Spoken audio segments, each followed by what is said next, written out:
अस्सलाम वालेकुम students, kindly मुझे बताइएगा कि क्या आपको मेरी आवाज़ आ रही है? ओके, चलें जी। इंटरव्यू प्रिपरेशन का हमारा ये सेकंड लेक्चर है और इसमें हम क्या डिस्कस करेंगे? इसमें इंपॉर्टेंट फाइनेंशियल इंफॉर्मेशन डिस्कस करेंगे जो आपसे आपके इंटरव्यू में पूछी जा सकती है। ले जी, सबसे पहले तो आपसे फॉरेन डेट पाकिस्तान का पूछा जा सकता है कि वो कितना है। तो आपको ये पता होना चाहिए कि according to SBP it is 138 billion. SBP interest rate की बात की जाए तो इस वक्त 11.5% है। ये जो अभी मेरे बैंकर स्टूडेंट्स यहाँ पे बैठे हुए हैं वो इस बात को अभी वेट करेंगे कि क्या ये इतना ही है या चेंज है, बिकॉज आज ही मैंने स्टेट बैंक की वेबसाइट से ये फिगर क्रॉस वेरीफाई किया तो अभी मुझे तो यही मिला। तो जो बाकी लोग हैं वो काइंडली मुझे बता दीजिएगा अगर इसमें कोई मिस्टेक हो तो, बिकॉज ये हर 6 महीने के बाद मॉनिटरी पॉलिसी के साथ चेंज हो जाता है। इसके बाद जी जीडीपी ग्रोथ रेट की अगर बात की जाए तो वो 3.7% है 2025-26 में। इन्फ्लेशन रेट की अगर बात करें तो 11.07% है जून 2020। इन्फ्लेशन रेट जो है ना ये हर मंथ का आपका अलग अलग आता है। ये पीबीएस है, पाकिस्तान ब्यूरो ऑफ स्टडी, याद रखिएगा ये हमारा शुमारियाती इदारा है, Pakistan bureau of study. Population कितनी है जी? 241 मिलियन या 24 करोड़ या 24.1 करोड़। और ये किस सेंसस के मुतालिक है? ये 2023 का जो हमारी मरदमशुमारी हुई थी उसके मुताबिक है। और ये 2023 वाला जो सेंसस था ये हमारा सेवंथ सेंसस था, याद रखिएगा। तारीख में अब तक 7 दफा मरदमशुमारी हो चुकी है पाकिस्तान में। अनएम्प्लॉयमेंट रेट की अगर आप बात करें तो 7.1% है 2024-25 की। इसी तरह से लिटरेसी रेट की बात की जाए, जो पाकिस्तान ब्यूरो ऑफ स्टेटिस्टिक्स का जो फिगर्स है वो 63% है। आउट ऑफ स्कूल चिल्ड्रन बच्चों कितने हैं इस वक्त? जितने भी बच्चे हैं टोटल उसमें 28% बच्चे आउट ऑफ स्कूल हैं। पॉपुलेशन विद स्मार्टफोन, कितने लोगों के पास स्मार्टफोन है? 50% लोग ऐसे हैं। इंटरनेट यूजेज कितने लोग कर रहे हैं? 57% पॉपुलेशन जो है वो इंटरनेट यूजेज करें, बिकॉज बहुत सारे बच्चे ऐसे हैं जो इंटरनेट जिनके पास नहीं है, वो उसके मोबाइल के अलावा कंप्यूटर वगैरह के ऊपर जो है वो इंटरनेट इस्तेमाल करते हैं, तो इसलिए इंटरनेट का यूजेज जो है वो ज्यादा है। और बहुत सारे ऐसे बच्चे हैं जो नेट कैफे वगैरह पे जाके भी इंटरनेट यूज कर लेते हैं, या जो सरकारी इदारों के अंदर जो कंप्यूटर्स वगैरह लगे हैं वहां से भी इंटरनेट को एक्सेस कर सकते हैं। वो जो एक और टर्म है विच इज काइबर। काइबर क्या है? काइबर stand for Karachi interbank offer rate. अच्छा, ये होती क्या है? कहते हैं ये एक बेंचमार्क इंटरेस्ट रेट है जिसपे बैंक आपस में लेन देन करते हैं। मिसाल के तौर पे इधर यूबीएल है और दूसरी तरफ है मिजान बैंक एमबीएल। अब इन दोनों ने इसको मिजान को जो है वो चाहिए 500 मिलियन, ठीक है, तो वो इसे लेगा। आजकल रेट क्या चल रहा है? अब देखें आप, आजकल जो पॉलिसी रेट है स्टेट बैंक का रेट है वो है 11.5%। तो इससे ऊपर ही रेट जो है वो जारी बात है चार्ज किया जाएगा। तो इससे ऊपर जो भी रेट है या जो भी इन दोनों के दरमियान में रेट डिसाइड होता है ना, वो उसको उसकी एवरेज को काइबर कहते हैं, ठीक है। इसमें एवरेज जो है वो 3 मंथ्स एवरेज भी होती है, इसमें 6 मंथ एवरेज भी होती है, इसमें 9 मंथ्स एवरेज भी होती है, इसमें 12 मंथ्स यानी 1 साल की एवरेज भी होती है, इसी तरह से इसमें 1 मंथ एवरेज भी होती है, ठीक है। तो आप जो वाली मर्जी ले लें। अच्छा, यहाँ पे एक और चीज उन्होंने डिस्कस किया, मनी मार्केट क्या होती है। कहते हैं money market is a platform where banks and financial institutions borrow and lend money for short period। कहते हैं मनी मार्केट वो जगह होती है जहां शॉर्ट पीरियड के लिए आपको फंड्स अवेलेबल होते हैं। शॉर्ट पीरियड का मतलब ये है कि लेस देन 1 ईयर। इंपोर्ट और एक्सपोर्ट की अगर आप बात करें तो पाकिस्तान की इंपोर्ट्स 2025 में 65 बिलियन थी। एक्सपोर्ट्स जो है वो कितनी थी 2025 में? 30 बिलियन। और अब आप देखेंगे इसके दरमियान में जो गैप है, डिफरेंस है ना, इसको क्या कहा जाता है? इसको डेफिसिट कहा जाता है। तो डेफिसिट कितना है हमारे पास? करंट अकाउंट डेफिसिट वो 35 बिलियन है। करंट अकाउंट और कैपिटल अकाउंट क्या होता है ये हम आगे पढ़ेंगे, अभी आ रहा है आगे फर्दर। इसके बाद आ जाता है मॉनिटरी एंड फिस्कल पॉलिसी। ये सवाल भी आपसे पूछा जाता है कि जी बताएं मॉनिटरी पॉलिसी और फिस्कल पॉलिसी क्या होती है। बच्चों, मॉनिटरी पॉलिसी जो है वो स्टेट बैंक बनाता है, पहली बात आपने याद रखें। और ये किस लिए बनाता है? कंट्री के अंदर मनी सप्लाई को कंट्रोल करने के लिए। ये बात आपने बहुत अहम है, ये याद रखनी है। कंट्री के अंदर मनी सप्लाई को कंट्रोल करने के लिए, ठीक है।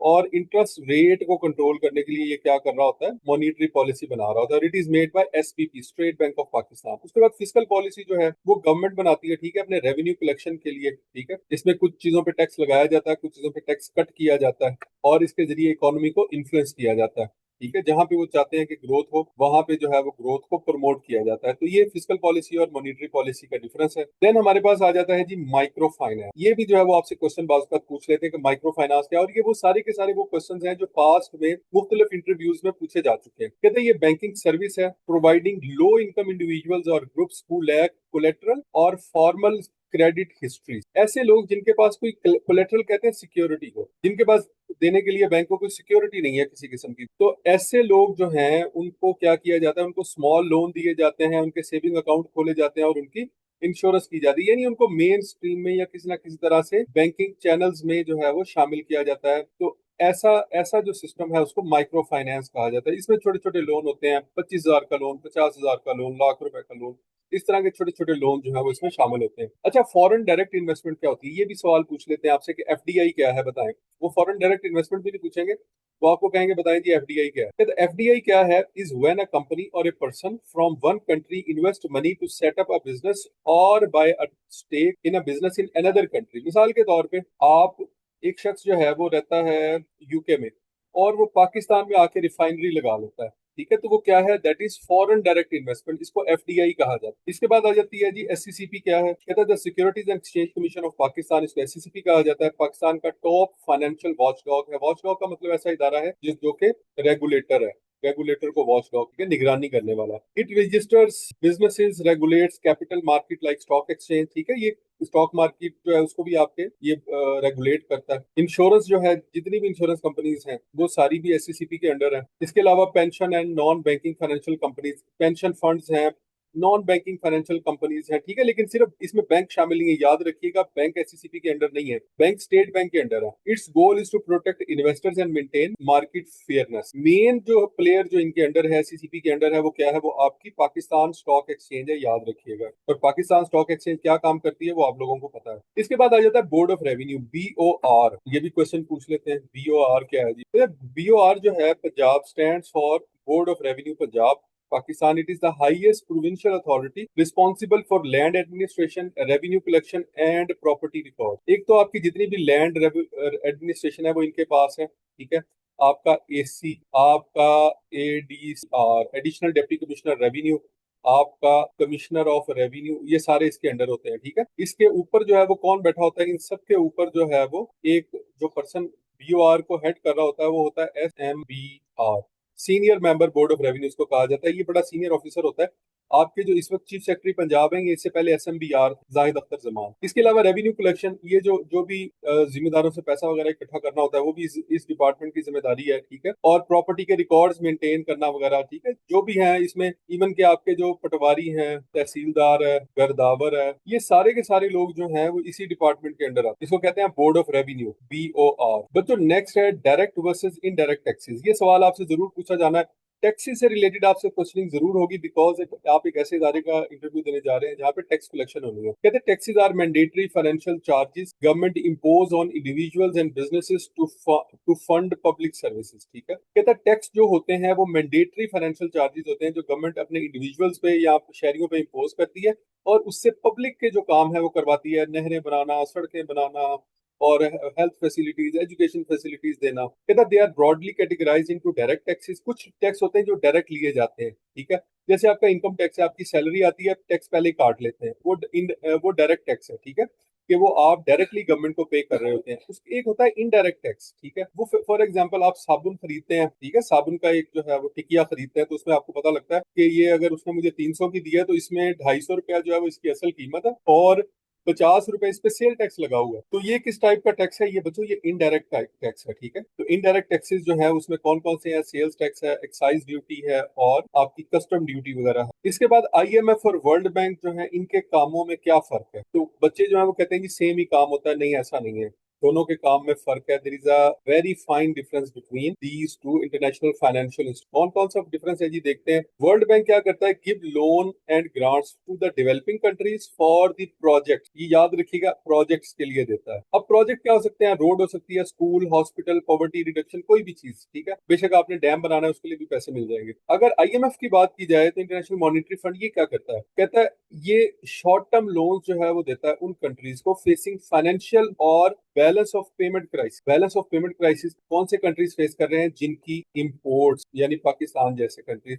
जिनकी इंपोर्ट्स जो है वो ज्यादा है, एक्सपोर्ट्स जो है वो कम है। तो ऐसे तमाम कंट्रीज जो है वो, जारी बात है, जब आपने जो पैसे जो है वो थोड़े कमा रहे हैं और खर्च जो है वो ज्यादा कर रहे हैं तो ऑब्वियसली आपको क्या करना पड़ेगा, आपको कहीं ना कहीं से कर्जा लेना पड़ेगा। तो ऐसे मुल्क जो है वो फिर आईएमएफ के पास जाते हैं। अब आप गौर करें कि वर्ल्ड बैंक सिर्फ डेवलपमेंटल प्रोजेक्ट्स के लिए कर्जे दे रहा है, लेकिन आईएमएफ जो है वो किस लिए दे रहा है? आपके बैलेंस ऑफ पेमेंट को ठीक करने के लिए। तो बैलेंस ऑफ पेमेंट का वर्ड आपने इसमें याद रखा। पब्लिक अकाउंट्स कमेटी की बात करते हैं, ये सवाल अक्सर पूछ लिया जाता है, मेरे से भी पूछा गया था कि पब्लिक अकाउंट्स कमेटी क्या काम करती है। अच्छा भाई, पब्लिक अकाउंट्स कमेटी जो है वो एक कमेटी है पार्लियामेंट की, that checks how the government spends public money. ठीक है, ये पब्लिक अकाउंट्स कमेटी क्या है कि ये देखती है कि अवाम का जो पैसा है वो कैसे खर्च किया जा रहा है। अब ये कैसे देखेगी भाई? तो कैसे पता लगेगा कि अवाम का पैसा ठीक तरह से खर्च किया जा रहा है या नहीं किया जा रहा है? बच्चों, जितने भी डिपार्टमेंट्स है ना, हर डिपार्टमेंट का एक ऑडिट होता है, सरकारी डिपार्टमेंट्स का सबका एक होता है ऑडिट। मिसाल के तौर पे आप एजुकेशन डिपार्टमेंट में है ना, तो आपका ऑडिट होना है, ठीक है, हर स्कूल का ऑडिट होना है। फिर आपका जो हेड ऑफिस है उसका भी ऑडिट होना है, और उसकी रिपोर्ट जो है वो जाके कहाँ पे सबमिट होती है? पीएसी में, जिसको कहते हैं पब्लिक अकाउंट्स कमेटी। और उसके अंदर अगर कोई कोई सीरियस किस्म के एतराजात हैं तो फिर भाई वो लोग जो है वो वहां पे बुला लेते हैं हेड को, इवन के हेडमास्टर को तक को बुला लेते हैं। वो कहते हैं आए और आके जवाब दें कि आपने ये जो खुर्द बुर्द किया है, ये पैसा आपने इधर उधर किया है। तो ये पब्लिक अकाउंट्स कमेटी का काम है। It examines audit reports to make sure that the government funds are used properly, honestly and according to the law.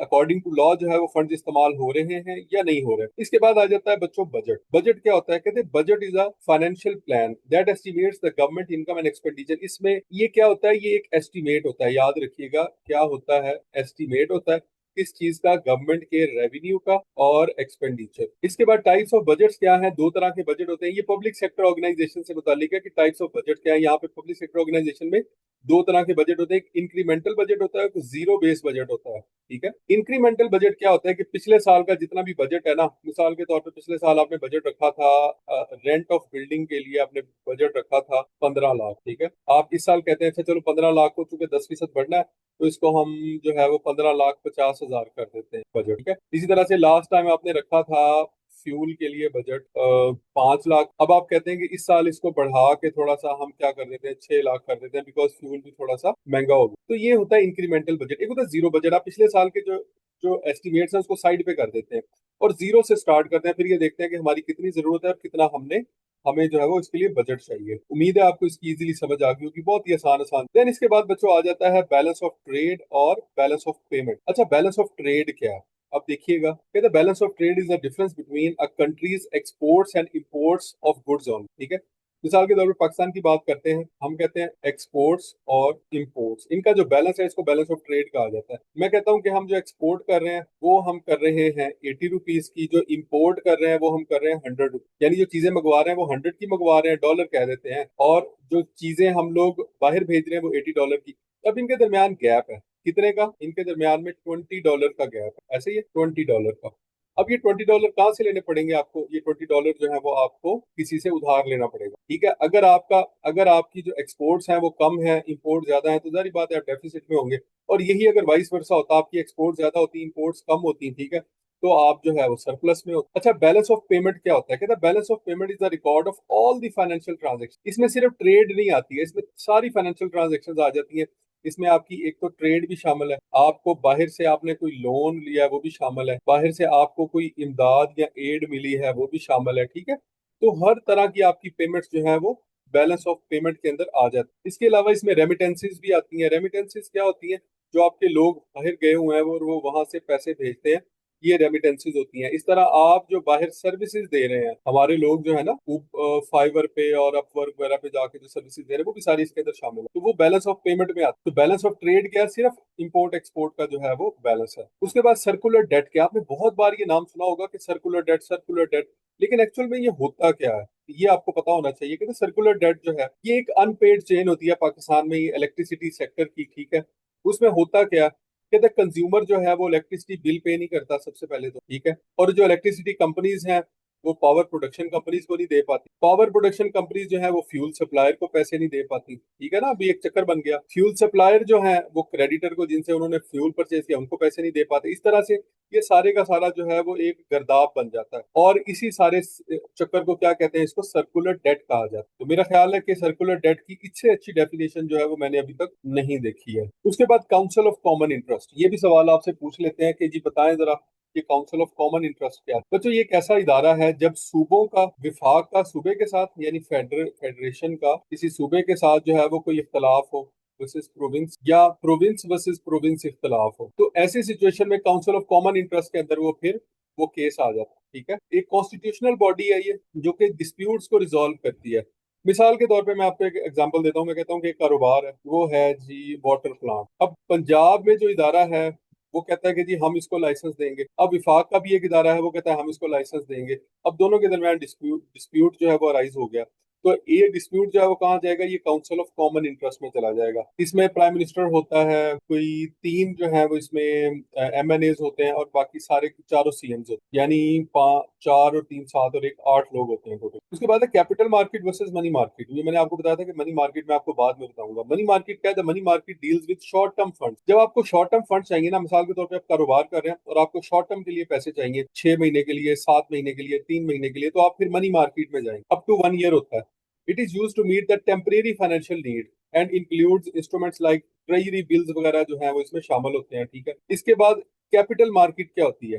Capital market long term funds के लिए होती है, 1 साल से ज्यादा, 2 साल, 3 साल, 5 साल, 10 साल, ये सारी लॉन्ग टर्म है, ठीक है। लाइक आप शेयर्स के जरिए जो पैसा कलेक्ट करते हैं कंपनी बनाने के लिए, ठीक है, बॉन्ड्स हैं, शेयर्स हैं, ये सारे के सारे डिबेंचर्स हैं, ये सारे क्या है? कैपिटल मार्केट के इंस्ट्रूमेंट्स होते हैं, जो हमने फाइनेंस में भी पढ़े थे। बहुत ही आसान सी टर्म है ये बच्चे। इसके बाद स्टॉक एक्सचेंज है। स्टॉक एक्सचेंज होती क्या है? कहता है एक मार्केट प्लेस है where people buy and sell share stock of company. ये जो आपने शेयर परचेज करने होते हैं ना, तो आप क्या कहते हैं? आप कहेंगे हम तो जो है वो किसी ब्रोकर के जरिए खरीदते हैं। तो भाई ब्रोकर जो है वो किसके साथ कनेक्ट होता है? वो आपकी स्टॉक एक्सचेंज के साथ कनेक्ट होता है, और उसके पास रजिस्टर्ड भी होता है। इसका मतलब ये है कि आपके ब्रोकर को चलाने वाली जो है वो कौन सा इदारा होता है? वो स्टॉक एक्सचेंज होती है।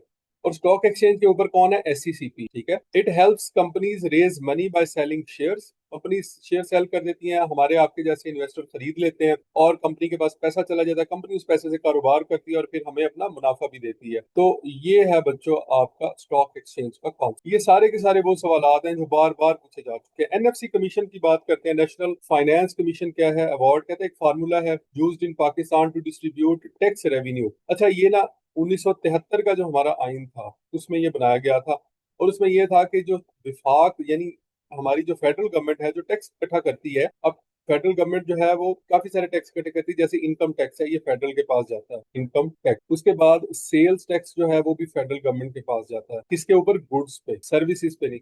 सर्विसेज पे तो पीआरए ने कलेक्ट करना है ना। इसी तरह से फेडरल एक्साइज ड्यूटी है, एफईडी हम जिसको कहते हैं, एफईडी, ये भी फेडरल गवर्नमेंट के पास जाता है। ये सारे टैक्सेस जब इकट्ठे हो जाते हैं गवर्नमेंट के पास, तो सूबों को किस तरह से देने हैं, उनमें कैसे डिवाइड करने हैं, तो वो कौन बताएगा? वो एनएफसी बताएगा, नेशनल फाइनेंस कमीशन बताएगा। इसको सबसे पहले आइन में कब डाला गया? 1973 के आइन में इसको इंट्रोड्यूस किया गया था, ठीक है। अभी तक 7 दफा एनएफसी अवार्ड जो है वो अनाउंस हो चुका है। एनएफसी अवार्ड का मतलब ये है कि एनएफसी जो है ना वो उसका फैसला होता है कि अभी कोई परसेंटेज वगैरह चेंज तो नहीं करनी। तो 7 दफा हो चुका है। आखिरी जो है वो 1 जुलाई 2010 से इम्प्लीमेंट है। उसके बाद फिर दोबारा एनएफसी अवार्ड जो है उसको चेंज नहीं किया गया। अच्छा, अभी इसके बाद आ जाता है सीएसआर। क्या होता है? कॉर्पोरेट सोशल रिस्पॉन्सिबिलिटी कहते हैं। इसका मतलब ये है कि कंपनीज जो है वो वॉलंटरीली सोसाइटी के लिए और इन्वायरमेंट के लिए कुछ अच्छा करती हैं। स्कूल बना देती हैं, स्कॉलरशिप दे देती हैं बच्चों को, हॉस्पिटल्स बना देती हैं, रोड बना देती हैं, पार्क बना, तो इसको सीएसआर कहा जाता है। इसके बाद इकोनॉमिक इंडिकेटर क्या होते हैं बच्चों? कहते हैं इकोनॉमिक इंडिकेटर जो है वो स्टेटिस्टिक्स होते हैं जो आपकी इकोनॉमी की हेल्थ बताते हैं। जैसे आपके वाइटल साइंस होते हैं ना बॉडी के आपकी पल्स है, हार्ट बीट है, ब्लड प्रेशर है, शुगर है, these are the vital signs. तो इसी तरह से आपकी इकोनॉमी के भी कुछ वाइटल साइंस होते हैं, तो उनको क्या कहा जाता है? उनको इकोनॉमिक इंडिकेटर कहा जाता है। लाइक जीडीपी है, इन्फ्लेशन रेट है, अनएम्प्लॉयमेंट रेट है, बैलेंस ऑफ ट्रेड है, एक्सचेंज रेट है, एक्सटर्नल डेट है। ये सारी की सारी चीजें जो है वो आपकी इकोनॉमी की हेल्थ बताती है कि आपकी इकोनॉमी जो है ये ठीक है या बीमार इकोनॉमी। इसके बाद आपसे क्वेश्चन ये पूछा जा सकता है कि भाई प्राइवेटाइजेशन ऑफ पीआईए के बारे में बताएं जरा, कि जो पीआईए की प्राइवेटाइजेशन हुई है इसके ऊपर आप जरा थोड़ा सा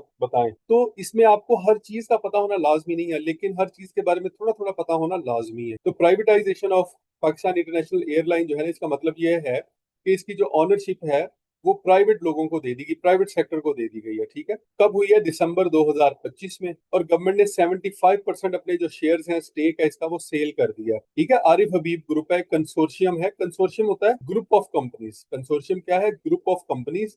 और उसको लीड कर रहा है आरिफ हबीब ग्रुप, ठीक है। और कितने में बेचा है? 135 बिलियन में, 135 बिलियन रुपीस, ठीक है। ये ना वहां पे आप डॉलर कह रहे हो, 135 बिलियन रुपीस है ये। अच्छा, अभी टैक्स और सेस में क्या फर्क होता है? ये भी सवाल आपसे अक्सर पूछ लिया जाता है। देखिए, टैक्स जो है एक कंपलसरी पेमेंट है, ये दोनों है टैक्स ही, और गवर्नमेंट जो है इसको कलेक्ट करके कहीं भी खर्च कर सकती है, जनरल पब्लिक स्पेंडिंग पे, ठीक है।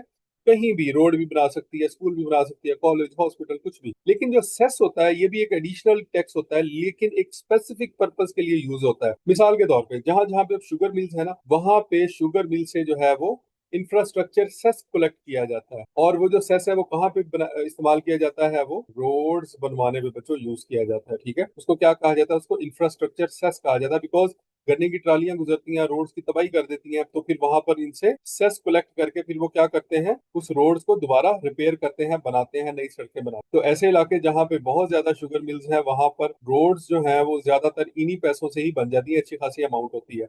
अच्छा, अभी SIFC जो है ना, रिसेंटली एक इन्होंने नया इदारा बनाया और ये बड़ा फेमस है। इसके बारे में मुझे श्योरिटी है कि ये क्वेश्चन जरूर पूछा जाएगा। SIFC क्या है? Special investment facilitation council. कहता है एक हाई लेवल बॉडी है जो कि 2023 में बनाई गई थी to attract foreign and domestic investment.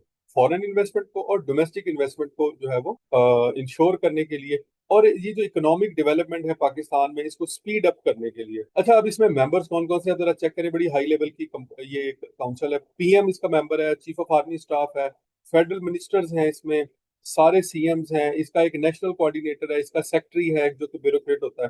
तो इस तरह से SIFC जो है वो इसका क्या पर्पज है, मुल्क में इन्वेस्टमेंट लेके आना। इसके बाद हम बात करते हैं फेडरल बजट 2026। ये जो अभी बजट आया इसके बारे में भी आपसे सवाल पूछा जाएगा। सबसे पहले तो टोटल बजट का जो आउटले है, टोटल साइज है, वो क्या है बच्चों? 18.7 ट्रिलियन। याद रखिएगा, 18.7 ट्रिलियन। ये आपसे सवाल जरूर पूछा जाएगा। FBR कितना टैक्स कलेक्ट करेगा? 15.2 बिलियन FBR कलेक्ट करेगा। ठीक है। How much has been allocated for defence? 3 trillion जो है वो एलोकेटेड है आपके डिफेंस के लिए।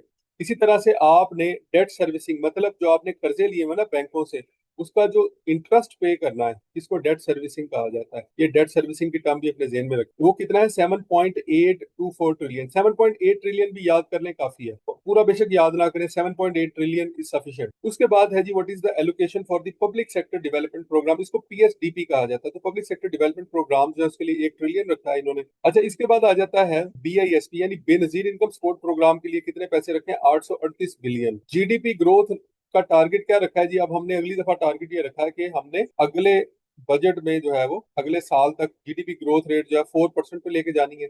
इन्फ्लेशन का जो टारगेट है वो हमने रखा कि इसको हमने 8.2 तक कंट्रोल करना है। इसके बाद फेडरल बजट की अगर आप बात करें फर्दर, तो डेट सर्विसिंग 7.8 ट्रिलियन है, डिफेंस पे 3 ट्रिलियन है, मिनिमम मंथली वेज 40,700। याद रखें, मिनिमम मंथली वेज क्या है? 40,700। विफाक ने सैलरीज में इंक्रीज किया 7%, पेंशन में इंक्रीज किया 7%। हायर एजुकेशन जो है उसका बजट 46 बिलियन है, स्कूल एजुकेशन का बजट 26.3 बिलियन है, और हेल्थ का बजट 25.1 बिलियन। तो ये आदादो शुमार जो है वो आपको लाजमी पता होने चाहिए, आपसे जरूर पूछ लिए जाते हैं।